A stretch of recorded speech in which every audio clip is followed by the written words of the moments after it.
پیارے بچوں، اب کہانی سنو میں آج ہم سنیں گے دینی قصے۔ تو چلیے سننا شروع کیجیے۔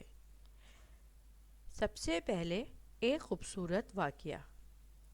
بنی نجار کے ایک باغ میں دیوانہ اونٹ گھس آیا۔ جو شخص بھی اس باغ میں آتا وہ اونٹ اسے کاٹنے کو دوڑتا۔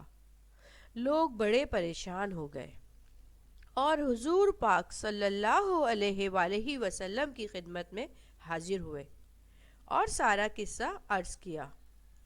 حضور صلی اللہ علیہ وآلہ وسلم نے فرمایا، چلو میں چلتا ہوں۔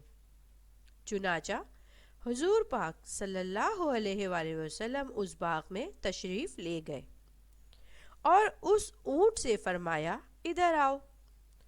اس اونٹ نے جب رسول پاک صلی اللہ علیہ وآلہ وسلم کا حکم سنا تو دوڑتا ہوا حاضر ہوا اور اپنا سر حضور پاک صلی اللہ علیہ وآلہ وسلم کے قدموں میں ڈال دیا۔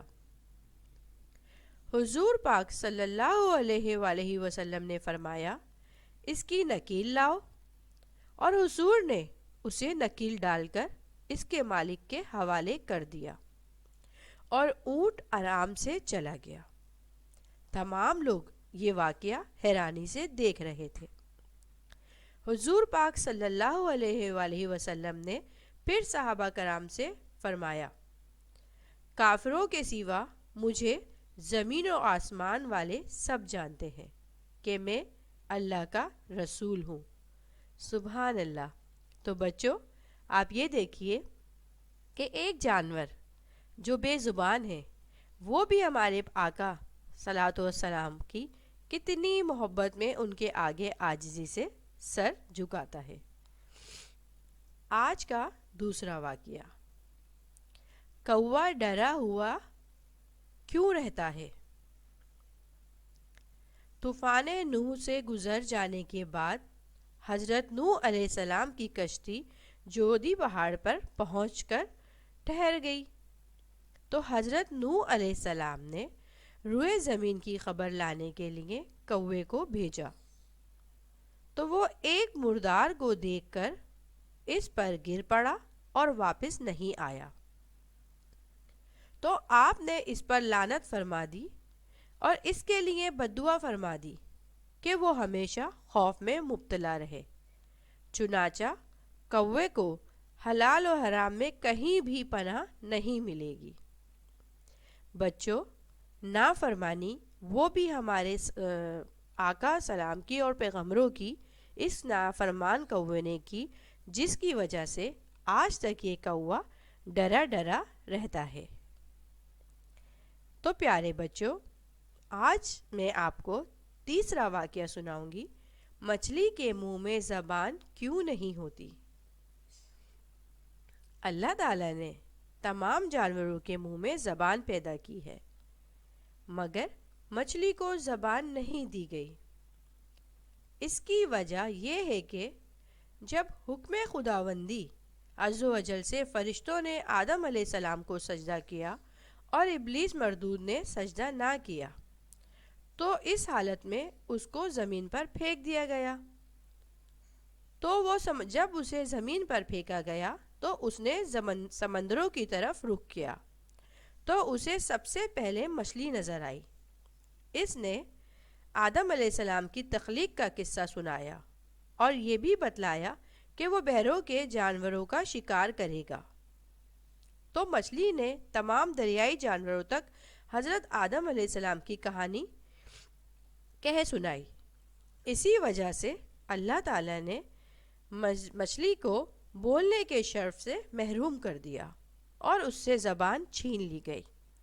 تو پیارے بچوں، اس واقعے سے ہمیں یہ سبق بھی ملتا ہے کہ آپ سے اگر کوئی بات کہے تو آپ اسے اپنے پاس رکھیے، اسے آگے تک نہ پھیلائیں، کیونکہ بات کو آگے پھیلانا چغلی کہلاتا ہے۔ آج کا چوتھا واقعہ۔ ایک دفعہ ایک عورت کا بچہ گم ہو گیا۔ وہ اسے قافلے میں ڈھونڈتی پھرتی رہی۔ وہ ایک ایک آدمی سے بچے کے بارے میں پوچھتی۔ بالآخر اس کا کھویا ہوا جگر گوشہ مل گیا۔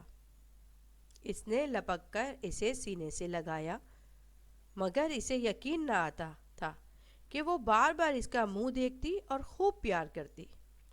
ہر شخص اس کی کیفیت سے متاثر ہو رہا تھا۔ عین اس وقت آپ صلی اللہ علیہ وسلم صحابہ کرام سے مخاطب ہوئے اور فرمایا، کیا خیال ہے تمہارا؟ یہ عورت اپنے بچے کو آگ میں ڈال سکتی ہے؟ سب نے عرض کی، نہیں، یہ ایسا ہرگز نہیں کر سکتی، کیونکہ اسے اپنے بیٹے سے بے پناہ محبت ہے۔ آپ صلی اللہ علیہ وسلم نے یہ سن کر فرمایا، اللہ تعالیٰ کو اپنے بندوں سے اس سے کئی گنا زیادہ محبت ہے، تو وہ اپنے بندوں کو آگ میں جلتا ہوا کیسے دیکھ سکتا ہے؟ تو بچوں، اس سے آپ یہ میسج لیں کہ ہمیں کوئی گناہ کرتے وقت یہ سوچنا چاہیے، جب ہم کوئی غلط کام کر رہے ہیں یا ہم کسی تکلیف میں ہیں تو ہمارا رب وہ بھی ہمیں دیکھ کے تکلیف میں مبتلا ہو جاتا ہے، اور ہمارا مشکل کشا ہمارا رب یعنی اللہ تعالیٰ ہی ہے۔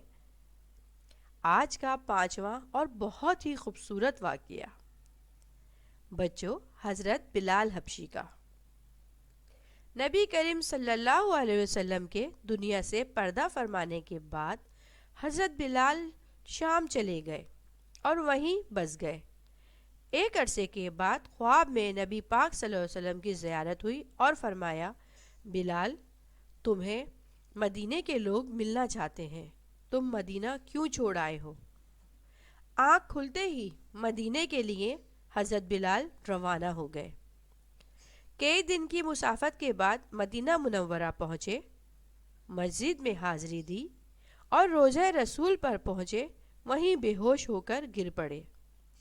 اہل مدینہ نے کہا، ایک بار وہی اذان سنا دیں سرکار کے زمانے والی۔